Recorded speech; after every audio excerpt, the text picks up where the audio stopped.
Hi, everybody. Today I'm interviewing Dr. Seema Desai, who is a assistant clinical professor of psychiatry at New York University in New York City. Thank you, Dr. Desai, for speaking to Simple and Practical Mental Health.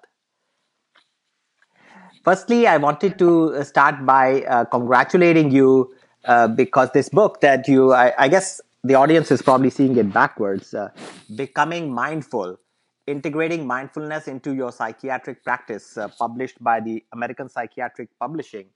Uh, the book that you are one of the editors of the book. Oh, connection is poor. Okay, the connection was poor briefly, but we'll just continue. So yeah, the book was recommended by British Medical Journal as one of the best books of the year. So congratulations for that. Uh, Thank you, Rajneesh, so and thanks for having me. sure, great, thank you. So first thing I want to ask you is like, why should the our audience are psychiatrists and psychiatric nurse practitioners and some therapists.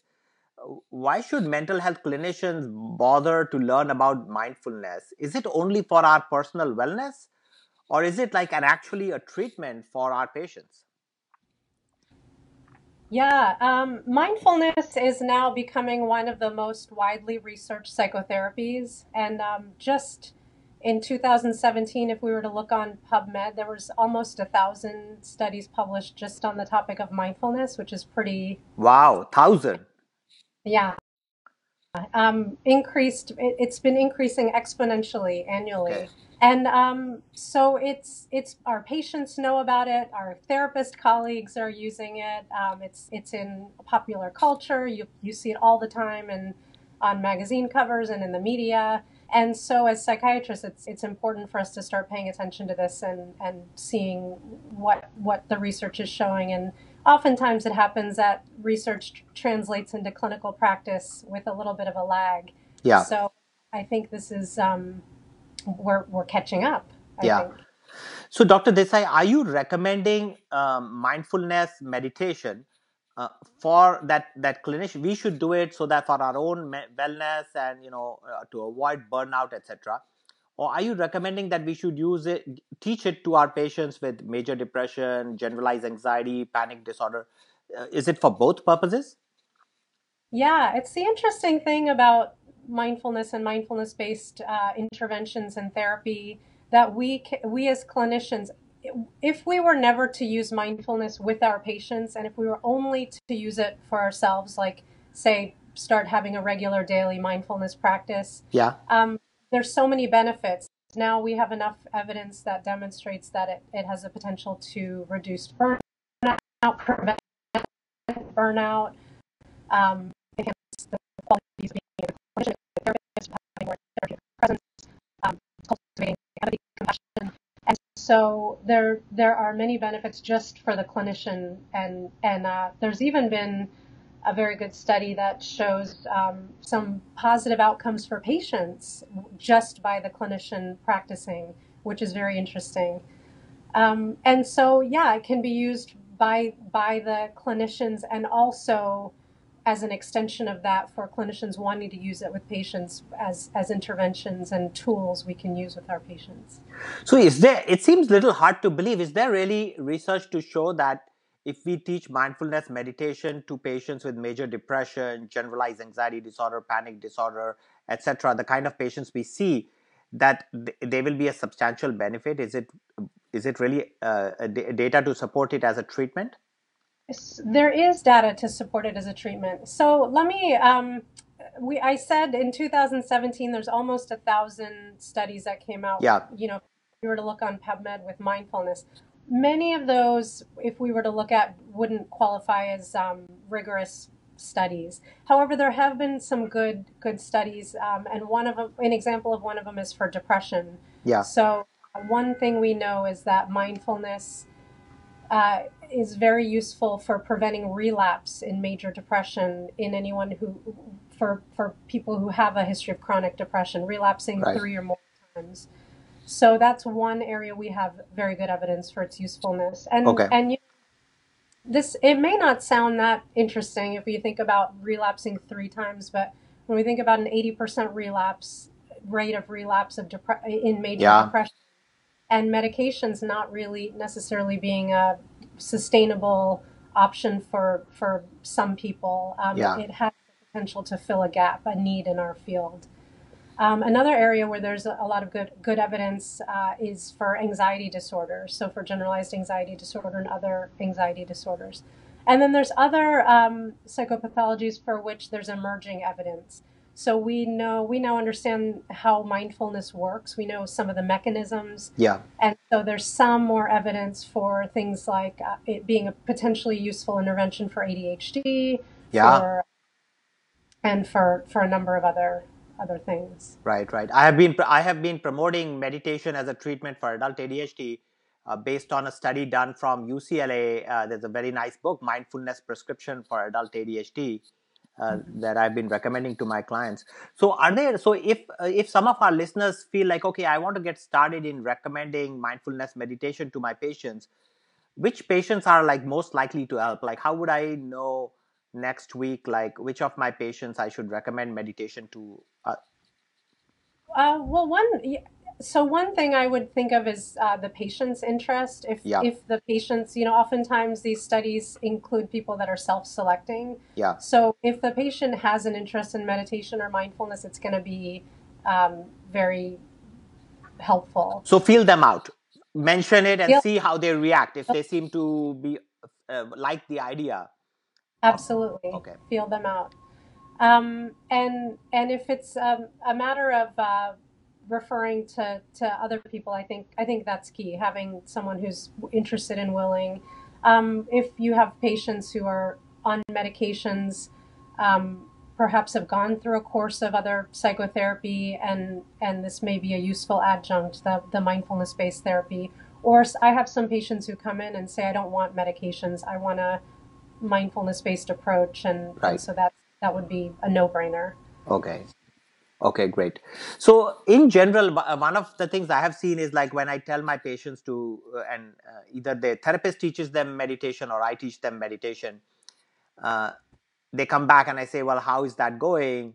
They say, well, I did it for like a few days. I really didn't think it was helping. Hmm. So just like antidepressants shouldn't be stopped in a few days. So what should I tell my patients? Like you should try meditation for how many weeks before you decide whether it's working or not working?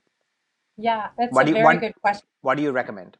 It's a very good question. If I'm going to base an answer based on the research, when you look at these clinical studies that have been done, most of the programs are about eight to 12 weeks, and Yeah, practicing pretty heavily, like about meeting once a week for 2.5 hours, but then assigning 45 minutes to an hour a day. yeah.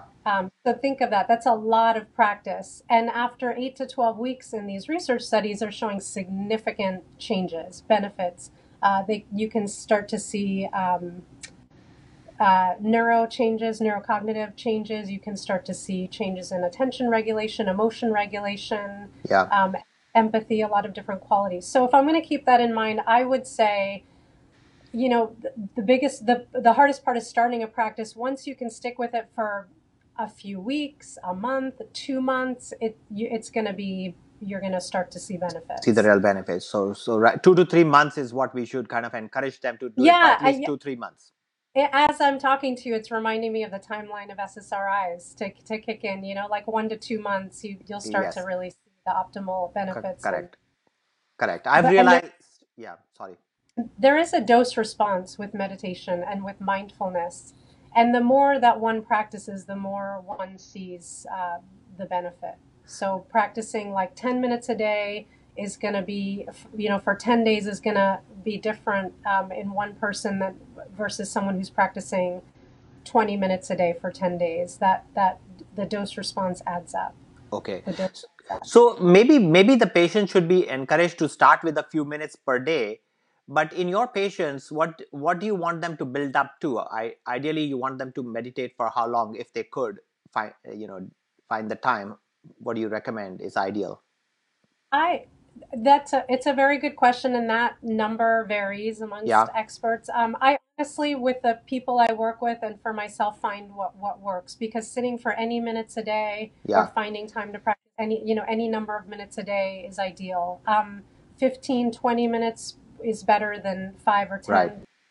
but making time 5 minutes a day is not easy, as Yeah, you know, yeah. and just sticking with consistency, having a consistent, regular practice, I think, is the most important. Great, great.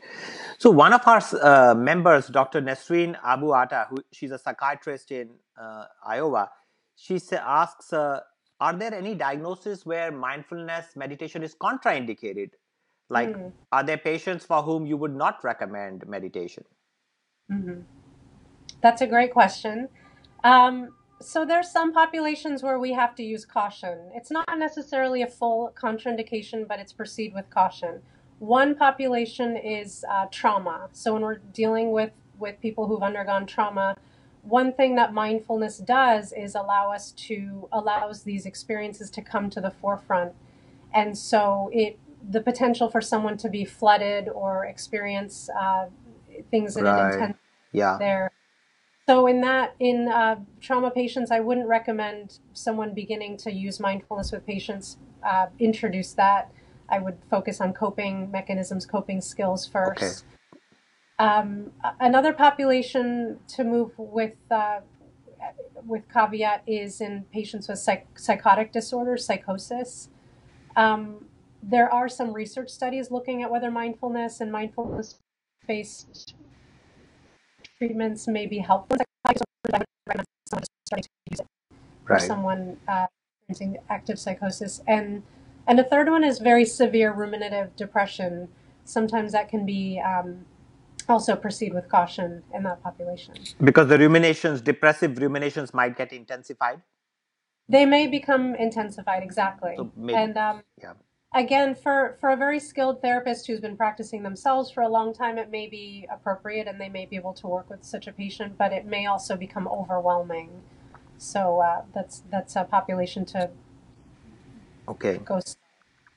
Okay. So to summarize, you are saying that like a daily mindfulness practice, starting with just a few minutes and hopefully building up to maybe 20 minutes or something like that, you know, is going to help us, and it's also going to help our patients, and we are likely to see benefits like within 2-3 months, and these benefits tend to be long lasting. So it really behooves almost all clinicians to either start to teach meditation themselves. It's about time that this became widely used either ourselves, or at least if refer to someone who will then teach our patients meditation. Mhm. That's right. I do want to emphasize that I don't think mindfulness is necessarily for every psychiatrist. Yeah. I similar to when we compare it to thinking about patients who are interested in using it. If there's a psychiatrist who's not interested in mindfulness, I don't encourage them to take up a practice and to use it with Yeah. patients. I do think it's important, and I think we're going to start to see it in that it's going to become implemented into standardized training, that all psychiatrists have a fundamental understanding of what is mindfulness, Yeah. what are the mechanisms, and which patients are appropriate, and how and when do we refer. So I think those are the basics that all of us should know. Right. And, So and beyond that, if interested in practicing, I think that's a kind of more advanced training. right. Okay. So, but those who are not interested in uh, in learning enough to be able to teach it to their patients themselves should, at a minimum, refer to then refer to other therapists who will teach meditation. That's not a reason to not introduce meditation as a treatment, right? Absolutely, yeah. And I also just want to point out that some experts in the field definitely distinguish between the words mindfulness and meditation. There's some prominent researchers and practitioners in the field who don't meditate, like mindfulness researchers. Ellen Langer is one of them, and she describes mindfulness as this quality of openness to novelty. Hmm. She doesn't have a formal meditation practice, but she develops mindfulness using other exercises and in other ways. Right. So Okay. that's thing I just want to point out that it doesn't mean mindfulness does not mean necessarily meditation, and also that mindfulness could, is kind of a placeholder for a lot of other potential contemplative therapies like mindful movement. Some people, patients may gravitate more towards like a spiritual practice, a religious practice. Some may be able to implement mindfulness into like a daily running practice. So it could Right. look different It for can take different many forms. Okay, people. great. All right. So in the next segment, we'll answer questions related to like how to get started, how to teach the patient, what kind of training is needed, and so on. Great.